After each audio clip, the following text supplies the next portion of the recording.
That group of company was bigger, richer, influential than Tata group of company. That is Dangote now. Do you understand? He was the man. Anytime he appeared, Dangote and Dan Tata look for in his presence because of how rich he is. He borrows money to federal government. He was influential that he's one of the highest employer of labor in the whole Nigeria. That is Ferdinand Group from Uruala. As early as 1970, Ferdinand Group of Company had employed over 3,000 workers. The company has over 3,000 workers working for him. That is the kind of man we are talking about. That is why I call him the richest man that time. Nobody was close to him. No one was even come quarter. Ferdinand Group of Company was the greatest. There was no area he didn't touch. In terms of business, he entered every area. Ferdinand Anayara, one of Uruala. Nkwachu kwere ndị Uruala. Ya tukotere afa na-etu a career because the man bụ ọdịnkenke na-eme. Ọ bụ anya ndị Imo State ji afọ ụzọ. Ọ bụ onye na-anọchiri ndị Igbo anya that time. Mgbe a nọ na Obasanjo director, Obasanjo refused to Uruala because of him. Onwe ife na-enwe n'Uruala. This man was rich to the extent his name, Ferdinand Anayara, creates a business opportunity for you anywhere you mention the name because of the kind of person he is. I don't think there's any Igbo businessman that has the kind of influence he had during his time. Do you understand? But today the business is closed down. I can't even believe it. How is it possible? It's just like somebody is telling me now, Dangote nwo in a collapse. This is not like a ritual money. This is not Ogwego. This is not like somebody Amarifone. This man was too great, intelligent, and influential. But on if you know, a golfer, Anna business, and if you collapse, who in our own current billionaire, who is going to be the next victim? Can we correct it now? Hello guys, this is Creative World TV, and today we'll be telling you guys a story about one of the richest businessmen in early 70s. You know, I say one of the so that it will not be like controversial, but for me, I will say that he is the richest person in Nigeria in early 70s.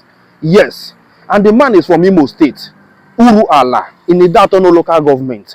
He is called Chief Dr. Ferdinand Anayara, OON. He was one of the richest businessmen in Nigeria because of the multiple businesses he had that time. The business was known as Ferdinand Group of Companies. So today we'll be giving you guys more detailed story about his company, about his businesses, how many people he employed, how many businesses he had at that time, the kind of extraordinary things that man created, and how much he invested as of 1970 something. Millions of the amount of lands this man was inquiring to invest, the kind of production this man invested into as of 1970. Nobody was close to Ferdinand Anayara in Nigeria. Even government was bowing for him. Ferdinand Anayara was more than a human being. Who was even Dangote? Today we tell you the real story. We elaborate the story so that you will know the kind of person we are talking about. That's why they call him Nkwachukwere Ndoroala. Listen to the story of Chief Dr. Ferdinand Anayara, Nkwachukwere Ndoroala. This story I'm going to share with you guys today, even his family, his relatives don't even know this story. Some of them. And this story, you cannot see it anywhere if not in Creative World TV. Listen, don't blink. Listen so that you will understand the kind of things, the extraordinary things this man did. So, we are talking about Ferdinand Group of Companies. This group, which employs over 3,000 permanent staff, is one of the largest enterprises in Igbo land. From a background in trade, the group has diversified into manufacturing and agro-processing. Chief Ferdinand Anayara was born in 1937 in Uruala, Idato local government area in Imo State. He attended primary school in Uruala and had 2 double promotions. He was sent to a Roman Catholic priest in Onitsha as a houseboy and manservant. The priest soon left Nigeria because of ill health, and Anayara became an apprentice to a food trader in Onitsha. As an apprentice, he traveled widely in eastern and northern Nigeria. In 1953, he graduated as a master trader and established his own retail business. For 4 years, he remained in the food trade. In 1958, however, he diversified into transport and placed a bus on the Uruala-Onitsha route. He then went into the major. He then went into motor. He then went into motor tire trade and registered a company, Mesa F. Anaira and Brothers Limited. The transport fleet was expanded into northern Nigeria and depots were established in the Midwest region. After the Civil War, he was again appointed a dealer in motor tire by Dunlop Industries. Ferdinand Enterprise Nigeria Limited was registered with headquarters in Enugu. The company consolidated old lines of business in motor tire and parts with increasing patronage from the Leventis Group. A dealership in Honda motorcycle and electric generator was obtained. Later, the company became a distributor for Dahutus vehicles, 1977, and Mercedes truck from Anambra State Motor Manufacturing Co. Anamco, 1980. Volkswagen approved sales and services garage were established in Lagos, Aba, Enugu, Onitsha, and Abakaliki. Other activities included general merchandising and sale of scientific and medical equipment. A London buying office was also established. In addition, the group established a property division which is currently constructing a shopping complex in Enugu following the decline of the retail outlets of the Oda region. Following the decline of the retail outlets of the older foreign trading companies. An industry for aluminium kitchen and domestic wares was established in Uruala in 1978. This was followed in 1981 by fabrication of steel structure, motor trailers and tankers, underground storage tanks, motor chassis, doors and windows. In the same year, a garment industry was started in Onitsha with the assistance of a British firm owned by a Greek couple. £130,000 was invested and 66 sewing machines installed. Because of the ban on imported fabrics, the enterprise concentrated on the production of school uniforms and concentrated on the production of school uniform using local fabrics. In 1982, a fitter manufacturing company was established in Uruala under license from Soparis SA of France, whose products were previously imported. In addition to motor fitter, the company makes fitter for industry applications. Production has not reached half the rated capacity since inception. Clients include the Nigerian Railway Corporation, Delta Steel, the Nigerian National Petroleum Corporation, and several breweries. The group has made large agro-industrial investments, including a palm kernel crushing mill, a rubber processing plant, 1988, and a cocoa bean processing plant. A vegetable oil refinery is being added and will process 150 million tons of oil a day. 300 million naira investment. Palm kernel cake and crop rubber export were worth 197 million. In 1991, a Belgian company is sole management agent for the rubber plantation and sales of rubber. Ferdinand Oil Mills went public in 1991 and had a turnover of 77 million naira. In 1989 to 1990, the group has leased palm plantations and rubber estates and is finalizing arrangement to acquire 10,000 hectares in Rivers State for a palm and rubber plantation. The group has also acquired a 3,000 hectare site in Uzuwani, Anambra State, 1988. Rice, maize, cowpeas are cultivated and livestock reared. The flow of social recognition and philanthropic activity that often surrounds a successful business career in Nigeria can be gathered from the following information about the group. Chief Ferdinand Anayara has extended financial and material support to the following: 15 church organizations, 37 states and federal government ventures, student and women's organization and professional association, 10 sporting clubs and association, 6 educational institutions, including the University of Nigeria and Nsukka. The group has over 25 awards and certificates to its credit, while Chief Ferdinand Anayara is patron of over 26 social and sporting organizations and member of over 17 social and business organizations.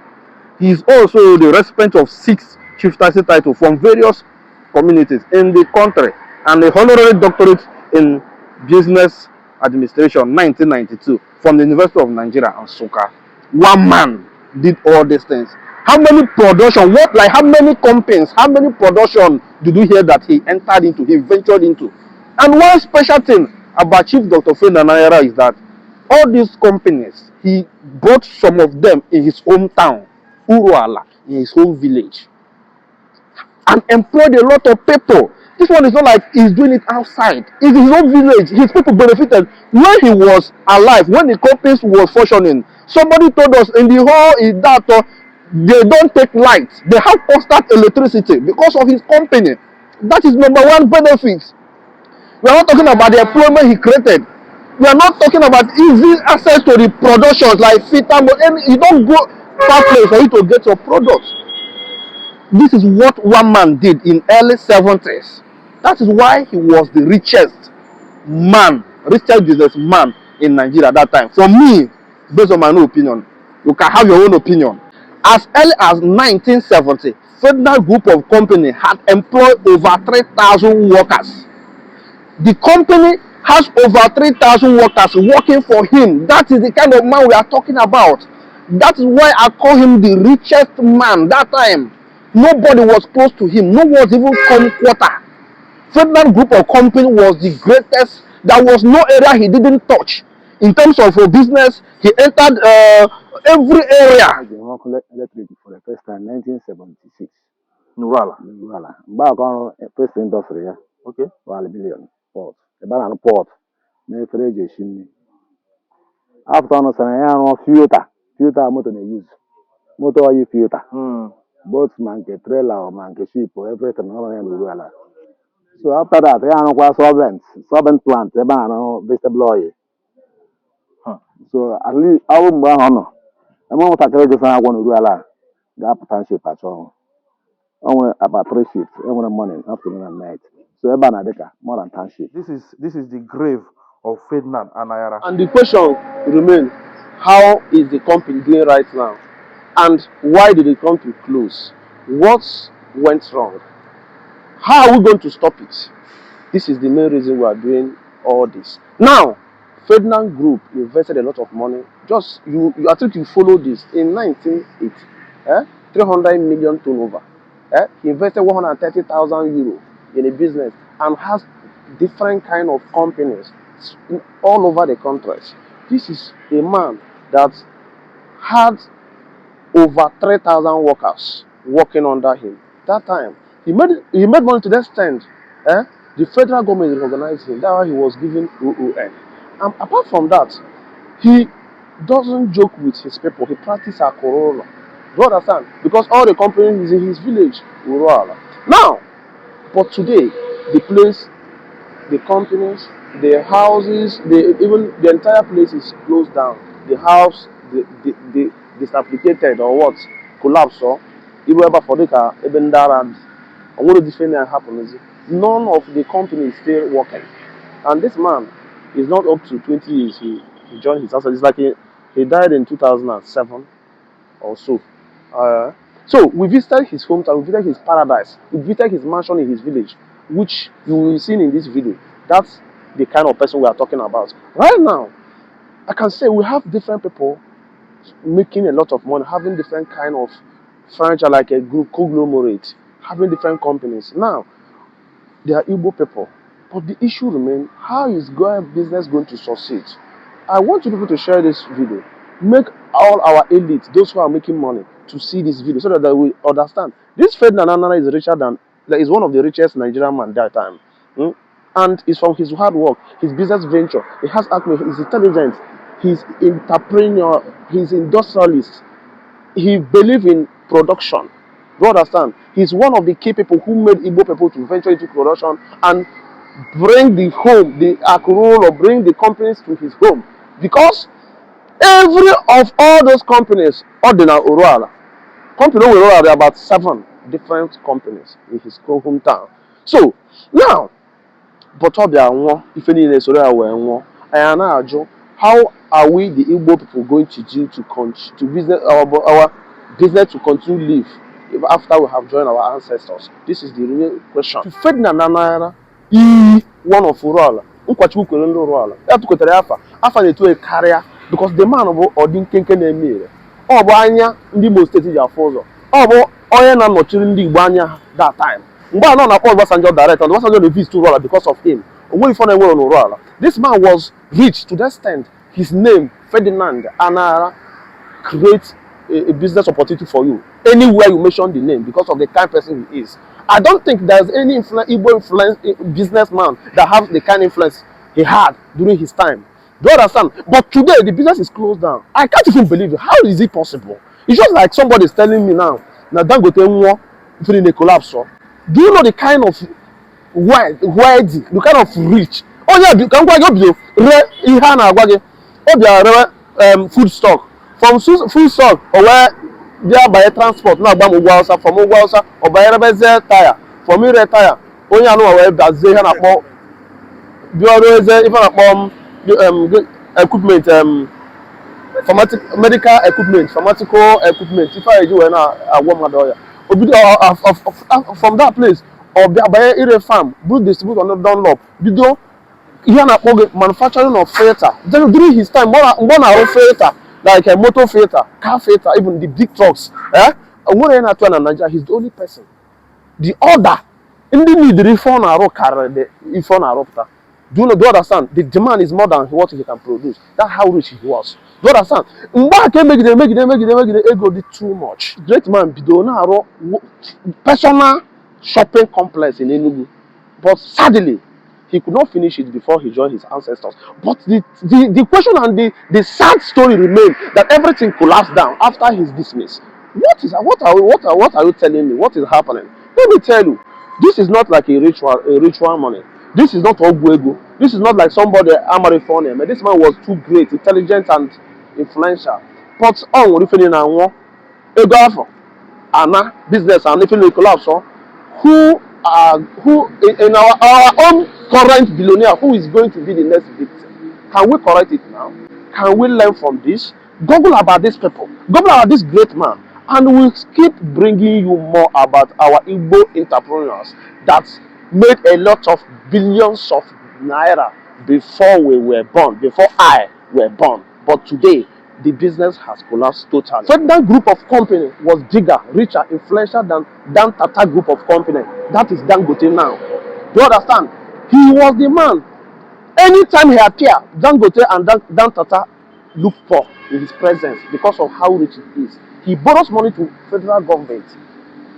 He was influential that he's one of the highest employer of labor in the whole Nigeria. That is Ferdinand Group from Uruala.